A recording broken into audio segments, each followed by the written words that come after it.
Hello everyone, आज हम cover करेंगे unit 9 legal aspects of business का एक important topic Indian contract act 1872. This is about me. The points of discussion will be what is offer और proposal, acceptance क्या होता है, promise, consideration, agreement, contract and what is the difference between agreement and contract. Okay, so before starting, let us just discuss when did the Indian Contract Act came into existence. The Indian Contract Act was formed 1872. Form कब हुआ था ये? 25th April 1872. 25th April 1872, and it was enforced or came into force on 1st September 1872. Okay, you have to remember these dates. Now, offer plus acceptance is promise. Offer कौन से section में defined है? Section 2A. First I am telling you the sections. Promise है section 2B में. Consideration is section 2D of the Indian contract act only. Okay, agreement है section 2E and contract is section 2H. You have to remember these sections, these are important. You might get a question and match the following. आपको सब sections याद रखने की ज़रूरत नहीं है, but कुछ जो मेन सेक्शंस होते हैं वहाँ से क्वेश्चन बन सकता है. जब आपको कोई चीज़ ऑफ़र करता है कुछ परचेज़ करने के लिए और आप उस चीज़ को अपनी एक्सेप्टेंस दे देते हो तो वो प्रॉमिस बन जाता है. और वही प्रॉमिस में जब कंसिडरेशन ऐड हो जाए, what is consideration we will discuss it, but promise में जब कंसिडरेशन ऐड हो तो वो एग्रीमेंट बन जाता है. और एग्रीमेंट में जब लीगल या लॉ आ जाए तो उसे हम कहते हैं कॉन्ट्रैक्ट. ठीक है, ये इक्वल टू है. Offer plus acceptance is equal to promise. Promise plus consideration is agreement. Agreement plus legal enforceability is contract. Now let us discuss this. Agreement क्या होता है और कॉन्ट्रैक्ट क्या होता है? When a proposal is accepted by a person, proposal को हम offer भी कहते हैं. When a proposal is accepted by the person to whom it is made with requisite consideration, it is an agreement. Means proposal में जब एक consideration भी हो तो उसे हम कहते हैं agreement. Means offer plus acceptance promise होता है. Yes, promise में आपका consideration आ गया. Consideration क्या होता है? Something in exchange. Suppose अगर मैं कहूँ कि A ने B को कुछ सेल किया, मान लो ₹100 की एक बुक सेल की. ठीक है, तो B क्या है? यहाँ पे बायर है. A क्या है? सेलर है. अब B के लिए क्या कंसिडरेशन होगा? B के लिए तो कंसिडरेशन बुक होगी क्योंकि A ने तो बुक सेल की है. और A के लिए कंसिडरेशन क्या होगा? ₹100. यस, तो ये दोनों के लिए कंसिडरेशन होना चाहिए. और वो कंसिडरेशन एडुकेट हो या ना हो वो ज़रूरी नहीं है, but consideration is must. Okay, consideration याद रखना. Consideration need not be adequate. Consideration need not be adequate. Let us understand this with an example. Suppose A ने बी को एक हॉर्स सेल किया और वो हॉर्स की वैल्यू थी या कीमत थी अराउंड 5 lakhs. बट ए ने जब बी को हॉर्स सेल किया तो इनके बीच में एग्रीमेंट हुआ, तो बी तैयार हो गया वो हॉर्स को सिर्फ 50,000 में लेने के लिए. ओके, अब आपको लगेगा कि वो 5 lakhs का 50,000 में कैसे सेल किया, वो उनकी अपनी अंडरस्टैंडिंग हो सकती है. बट क्योंकि कंसिडरेशन ज़रूरी है, एडुकेट कंसिडरेशन ज़रूरी नहीं है, तो कंसिडरेशन होना ज़रूरी है. एक दूसरे को कुछ ना कुछ वो बदले में देंगे. तो consideration need not be adequate. तो ये देखो, एडुकेट अमाउंट तो नहीं है. 5 lakhs का हॉर्स 50,000 में लेना ये एडुकेट या रीजनेबल अमाउंट तो नहीं है, बट स्टिल ये एग्रीमेंट होगा. ओके, सो कंसिडरेशन एडुकेट होना, यहाँ पे मैं लिख देती हूँ consideration need not be adequate. Okay,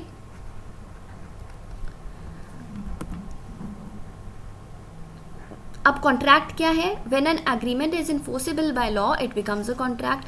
agreement में जब लॉ इंक्लूड हो जाए तो वो कॉन्ट्रैक्ट बन जाता है.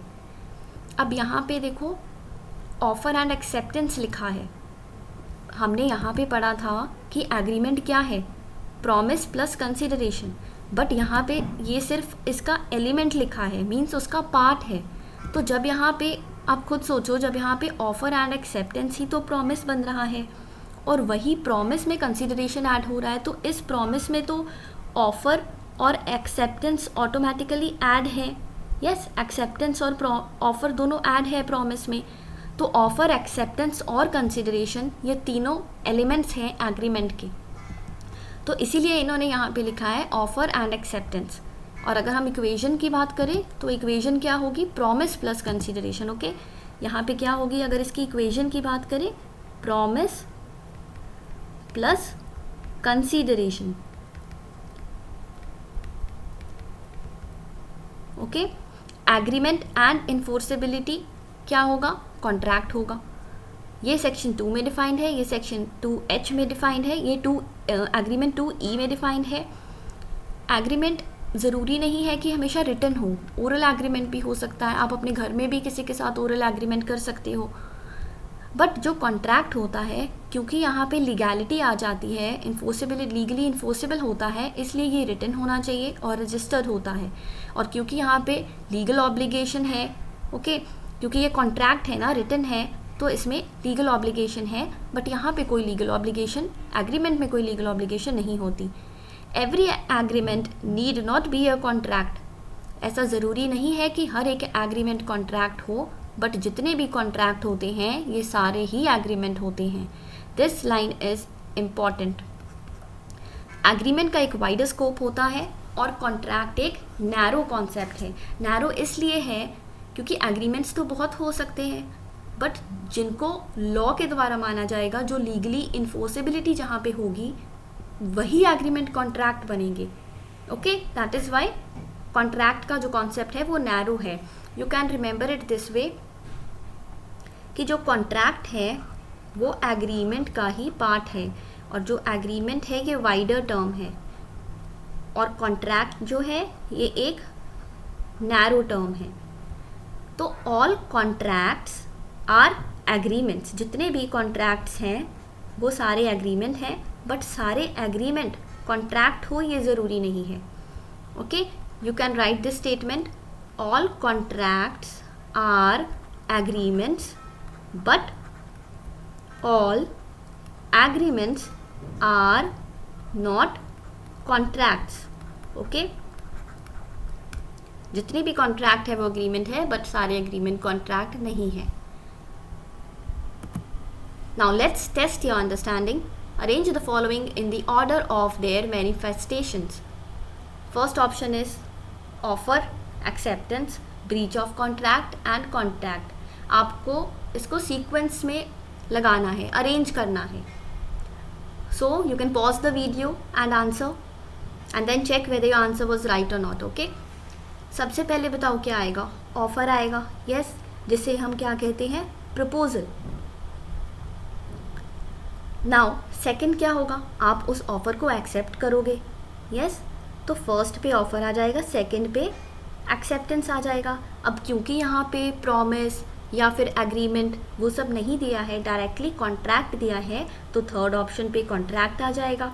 और लास्ट में क्या आ जाएगा? Breach of contract. ब्रीच का मतलब होता है ब्रेक करना, कॉन्ट्रैक्ट को तोड़ना. तो आंसर क्या होगा? ABDC. ABDC. So second will be the correct answer. Next is an agreement without consideration is always valid. अगर कोई एग्रीमेंट हम बिना कंसिडरेशन के करें, कंसिडरेशन है ही नहीं, तो क्या वो वैलिड होगा? ठीक है, स्टेटमेंट 2 में क्या है? जितने भी कॉन्ट्रैक्ट्स हैं वो सारे एग्रीमेंट्स हैं, बट सारे एग्रीमेंट्स कॉन्ट्रैक्ट नहीं हैं. अभी हमने पढ़ा. So tell me what will be the answer. Yes, first statement will be false. क्योंकि अभी हमने पढ़ा कि कंसिडरेशन ज़रूरी है, चाहे वो कंसिडरेशन एडिक्वेट हो या ना हो, बट बिना कंसिडरेशन के आप एग्रीमेंट नहीं कर सकते। तो बिना कंसिडरेशन के एग्रीमेंट वैलिड हमेशा होगा, ऑलवेज, ये एक नेगेटिव टर्म है ऑलवेज, ठीक है, ऑलवेज या नेवर, जब भी एग्जाम में ऐसी वर्ड्स आए, so it is advisable to read the statement twice.